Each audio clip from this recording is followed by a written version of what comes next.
분야가 관련해서 이제 부동산 마케팅 가지고 좀 얘기를 드리도록 하겠습니다. 부동산 우리 이제 분양 업무를 진행하는 데 있어서 뭐 어떤 전략이나 전술 또는 마케팅에 관련된 이론을 좀 알고 분양 업무를 진행하는가 하고 이제 그렇지 못하고 이제 과거의 경험만 가지고 이제 그 분양 업무를 할 때 큰 시행착오를 겪는 걸 우리가 많이 볼 수가 있어요. 2008년도 1월달, 2월달에 그 분양한 프로젝트가 있는데 우리 강남에서 이제 그 남산 3호 터널을 빠져나가면은 3호 터널이 이렇게 있죠. 이제 이걸 빠져나가면은 나가자마자 여기가 이제 이쪽이 남대문 시장이죠. 남대문 시장이고 이쪽이 이제 명동. 여기에 쌍용에서 플래티넘 시티라고 하는 주상복합을 분양을 했어요. 2008년도 이거는 2월에 분양을 했어요. 그다음에 지금 여기 그 롯데에서 지은 롯데 골드 캐슬, 롯데 캐슬이 있거든요. 근데 요거는 이제 군인공지에서 시행한 프로젝트고 우리은행 바로 뒤에 가면은 SK 리더스비라고 하는 이런 주상복합이 있어요. 이거는 이제 2008년도 1월달에 분양을 했어요. 거의 같은 상품이에요. 거의 같은 위치에 있는 같은 상품인데 2008년도 1월달이 어떤 시점이냐면 2007년도 하반기에 서브프라임이 왔다고.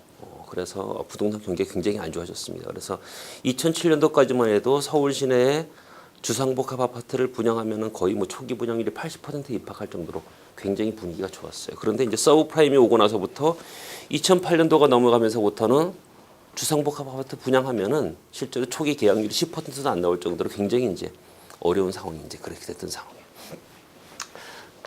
근데 두 가지 프로젝트가 거의 유사한 위치에 거의 같은 상품을 같은 가격대로 같은 시점에 분양을 했는데 쌍용 플래티넘 시티 같은 경우에는 청약을 받았는데 청약률이 한 0.2대 1 정도밖에 안 나와서 실제로 계약이 거의 안 됐던 굉장히 어려웠던 실제로 뭐 얼마 전에도 광고가 나왔었어요. 회사 보유분 분양한다고 광고가 나올 정도로 이제 그랬던 이제 상황이 있는데 그러면 거의 같은 입지에 속해 있는 같은 상품을 같은 시점에 팔았는데 왜 그런 현상이 나타났느냐?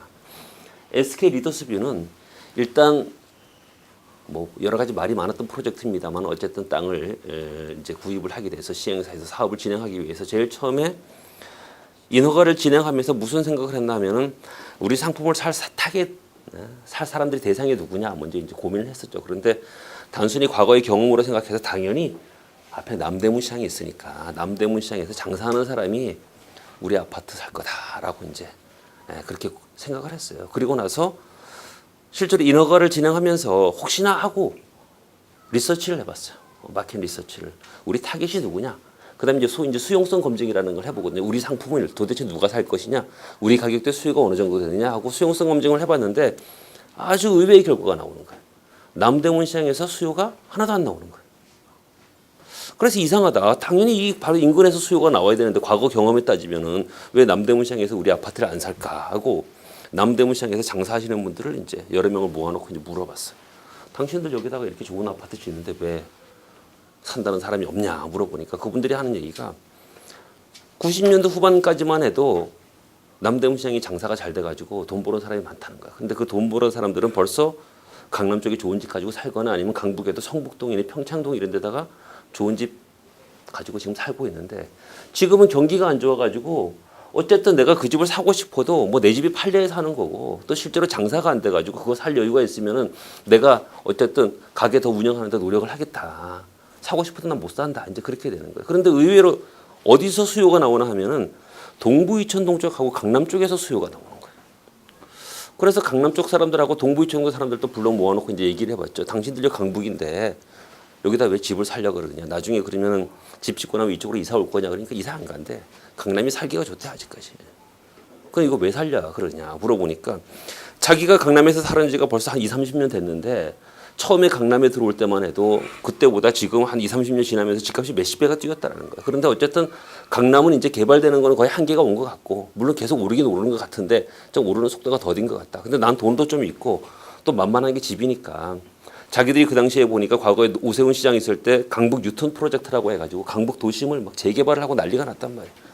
지금 뭐 동대문 운동장이 DDP 디자인 플라자도 생겨났습니다만 그 당시에 뭐 청계천이 나오고 광화문에 운동장을 만들고 그다음에 지금 사대문 안에 가보면 재개발을 해가지고 오피스 건물들이 막 들어서고 난리가 난 거죠. 그래서 자기들 경험으로 봤을 때는 여윳돈을 가지고 강북 도심에다가 조금 괜찮은 주택 하나 사놓겠다. 투자 상품으로 사놓겠다는 거야. 사놓고 나가지고 건물 짓는데 한 3, 4년 걸릴 거니까 기다렸다가 임대 주고 세 주고 나서 한 10년 이상 기다려 보겠다라는 거예요. 그러면 강북 유통 프로젝트가 완성돼서 강북 도심이 다시 재개발이 다 돼서 오피스가 들어가고 그러면은 집값이 확 올라가지 않겠느냐. 그래서 난 투자 상품으로 생각한다. 그러는 거예요. 그래서 SK 리더스비는 모델하우스를 학동 쪽에다가 논현동 쪽에다 강남에다가 모델하우스를 지어놓고 소그룹별로 돈 있는 사람 모아가지고 강북의 마스터 플랜을 보여준 거죠. 강북이 나중에 동대문 디자인 플라자가 어떻게 되고 강북 도심이 어떻게 바뀔 겁니다라는 걸 보여주면서 설명을 해가지고 성공적으로 잘 됐어요. 그런데 쌍용 플래티늄 시티를 사업을 진행하면서 어쨌든 서브 프라임이 없으니까 경기가 안 좋아졌으니까 괜히 먼저 섣불리 분양했다가 시기 잘못 나가지고 못 만나가지고 분양이 안 되면 실패하는 거 아니겠습니까? 그래서 옆에서 먼저 또 SK에서 진행을 하니까 한번 보자. 옆에서 하는 거 보고 잘 되면은 우리도 따라서 하는 거고 만약에 잘 안 되면은 사업을 좀 용기하자 이렇게 했는데 분양이 잘 되는 거야. 야 바로 이때다. 우리도 따라하자. 그래서 뭐 아무 생각 없이 과거에 우리 경기 좋을 때 그냥 막 분양하듯이 모델하우스 자기 짓기 편한 데다가 한강대교 가는 쪽에다가 모델하우스 씌워놓고 그리고 나서 아무것도 안 하고 마케팅 활동 안 하고 이제 신문에 광고나 몇 번 하고 그냥 청약 받은 거예요. 근데 완전히 처절하게 이제 어려움을 겪었던 그런 경우였어요. 실제로 이 두 프로젝트를 보면 같은 위치에 같은 상품을 가지고 같은 가격대에 같은 시점에 팔았음에도 불구하고 마케팅에 대한 어떤 프로세스라든가 그런 걸 알고 했다는 것보다도 이 사람들은 우리 상품을 도대체 누가 살 것인가 타겟을 한번 확인해 봤던 것 자체가 이 사업의 어떤 성패를 좌우했던 그런 부분들이 있거든요. 그래서 우리가 모든 개발 사업에 있어서 여러 가지 과정 이런 것도 중요하지만 결국은 우리가 팔아야 되는 거 아니겠습니까? 근데 그 파는 것이 과거에 보면은 어쨌든 뭐 개인적인 능력 또 이런 걸 가지고 또 인적 판매 이런 걸 가지고 할 수도 있는 부분들이 있었습니다만은 지금은 많은 정보들을 서로가 소비자들부터뿐만 아니라 실제로 팔고자 하는 영업사원들까지 공유를 하고 또 개발자들도 공유하고 있기 때문에 지금은 나름대로 좀 과학적이고 체계적인 방법에 의해서 좀 분석을 해가지고 도대체 누굴 대상으로 어떤 방법으로 파야 될 것인가를 생각해볼 필요가 있다라고 이제 말씀드릴 수가 있어요. 그래서 이 두 가지 프로젝트만 봐도 마케팅에 대해서 프로세스를 모르더라도 여기에서 우리 타겟이 우리 상품을 살 사람들이 도대체 누군가라는 거를 찾아내고 그 사람들을 대상으로 해서 마케팅 활동을 한 것이 좋은 결과가 나는 걸 우리가 알 수 있겠어요. 제가 이제 마케팅을 가지고 먼저 얘기를 할 텐데 이 마케팅이라는 용어가 부동산에서 도입된 거는 그렇게 오래되지 않았어요. 지금 벌써 이제 시간이 많이 지났으니까 언제 우리나라의 부동산 부분에서 마케팅이라는 얘기가 나오기 시작했냐면 95년도 10월 이후부터 부동산에서도 이제 마케팅이라는 용어가 나왔다라고 얘기를 합니다. 자, 왜 그러냐?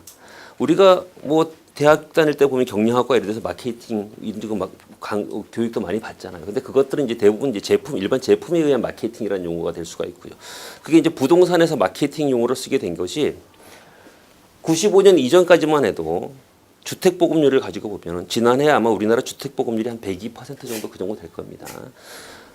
우리나라 적정 주택 보급률이 선진국 같은 경우에는 한 105에서 110% 정도가 적당하다라고 얘기해요. 왜냐하면은 100%가 주택이 꽉 차 있을 수가 없어. 사무실도 마찬가지예요. 사무실도 우리가 자연공실률이라 그래서 한 3에서 5%를 자연공실률이라 그럽니다. 이거 옮겨가잖아 어쨌든. 옮겨가면 하루 이틀 빌 거 아니겠어요. 그래서 100%라는 건 있을 수가 없어. 그것처럼 주택도 한 105% 정도 돼야지 이사를 하고 이러면서 적절하게 주택 문제가 안 생길 만큼 그 정도 공급이 됐다라고 얘기를 하거든요. 그런데 실제로 95년도 이전만 해도 주택 보급률이 70%대밖에 안 됐다고. 그럼 집이 없는 사람이 굉장히 많았던 거죠. 그 당시에는 집이 없는 사람들이 많았기 때문에 집을 분양만 받으면은 시세 차익이 막 생기고 막 그랬어요. 그래서 서로 청약 통장 가입해가지고 어디 분양한다 그러면 넣었다가 분양만 당첨만 되면은 대박 나는 거지. 시세 차익이 막 생기고 이제 그랬던 시절이 있어요. 그러다 보니까 당첨만 되면 대박이 나고 집값이 막 올라가고 집이 부족하니까 막 올라가고 그러다 보니까 정부에서 집값을 잡기 위한 여러 가지 제도적인 규제를 막 했어요. 지금 분양가 상한제가 아직까지 있습니다만 그 당시만 해도 분양가 원가 연동제라고 해서 공사비를 받는 걸 딱 정해놨다고. 아파트 지을 때 공사비 기준이 딱 정해요. 그 고급 아파트를 못 짓는 거야. 분양가를 더 이상 못 올리게끔 막 막아놨다. 그러다 보니까 시세 차익이 생겨가지고 당첨만 되면은 시세 차익이 막 생기고 이제 그랬던 시절이 있었었죠. 그 당시에는 주택 수요가 워낙 많았었고 상대적으로 공급에 비해서 수요가 초과 수요인 상태였기 때문에 우리가 아파트 시공하거나 아파트 개발하는 시행사에서 집 지어가지고 어떻게 팔까 고민할 필요가 없었던 시대였었어요. 지어놓기만 하면 무조건 팔렸다고. 저도 그 당시에 강원도에 있는 대학에서 학생들 가르치고 있었는데 저도 청약통장 가입했죠. 그래서 그 당시에 그쪽 지역에 그 당시에 주공 아파트 분양한다 했는데 넣는데 떨어졌다고. 1순위가 됐는데도 불구하고 떨어져가지고 막 속상해하다가 다행히 학교에서 직장 조합 아파트 한다 그래가지고 또 그거 해가지고 아파트 30평짜리 하나 해놓고 야 드디어 나도 왜 저희 아버지가 초등학교 선생님 해가지고 정년 퇴임하셨는데 집이 없었다고. 뭐 그랬던 시절이었으니까. 그래서 야 우리 집안에도 드디어 집을 하나 가진 사람이 생겼다고 이제 행복할 때가 있었었다고. 그래서 그 당시에는 어떻게 팔까 고민할 필요가 없었어요. 그냥 지어놓기만 하면 무조건 팔렸었는데 정부에서 어쨌든 여러 가지 제도적으로 또 가격적인 측면에서 부동산 투기라든가 가격이 올라가는 것을 규제하기 위해서 여러 가지 제도적으로 규제를 하다 보니까 그래서 한계가 있는 거예요. 한계가 있는 거예요. 그래서 이제는 뭘로 해결하려고 그랬냐면은 결국은 수요가 많으니까 수요에 따라서 공급이 부족하니까 공급을 늘리면 되는 거 아니겠어요? 정책적으로 공급을 많이 늘리는 정책을 합니다. 그래서 과거에 노태우 대통령이 있을 때 주택 200만 호 공급을 하자라고 해서 이제 200만 호를 이제 단기간에 공급을 합니다. 연간 50만 호 이상씩 대량 물량을 공급을 합니다. 우리나라의 적정 연간 주택 공급 물량이 한 35만 가구에서 40만 가구가 적정하다라고 얘기합니다. 이제 그 정도 되어야지만 이전 수요라든가 재개발 재건축되면서 옮겨가는 수요라든가 신규 수익이 적정하다라고 얘기하는데 이제 50만 가구라는 그 전에는 막 20만 가구가 안 되게끔 공급되다가 갑자기 2배 이상 공급이 된 거예요. 50만 가구가 공급이 되니까 이제는 물량이 많아지니까 아파트 분양받는 사람들이 이제 선택을 할 수 있는 상황이 생긴 거죠. 어떤 걸 살까? 마음에 드는 거는 사고 마음에 안 드는 건 안 산다고. 이제 미분양이 드디어 나타나기 시작하는 거예요. 미분양이 나타나고 그러다 보니까 시공사 시행사들이 어려움을 겪게 되고 힘들어하고 그래서 그때부터 부동산에서도 이제 마케팅이라는 용어가 나오죠. 마케팅이라는 용어.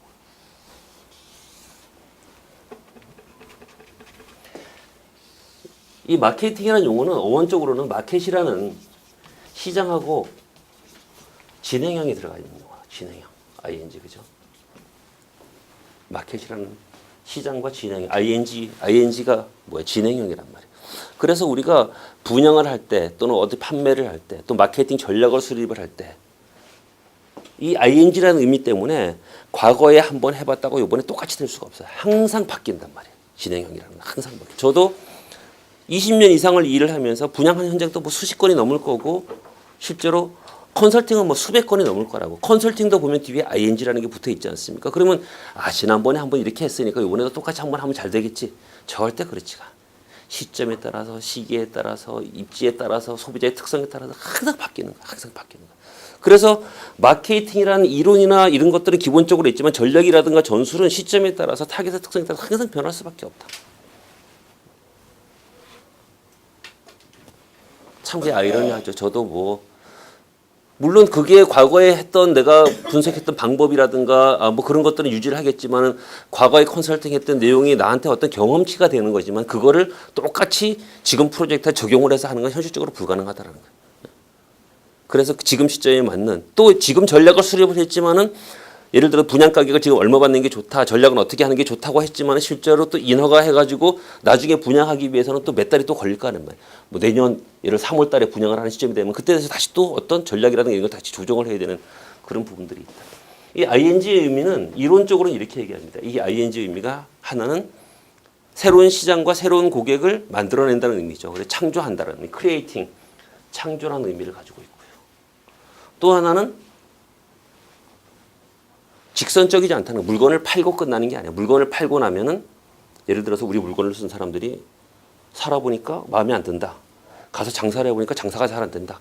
투자를 했는데 수익률이 안 나온다. 그러면은 그거를 개선해주는 그런 작업들이 필요한 거죠. 그래서 일종의 피드백적인 순환적인 요소가 필요하다. 서큘레이팅 순환이라는 의미가 필요하다.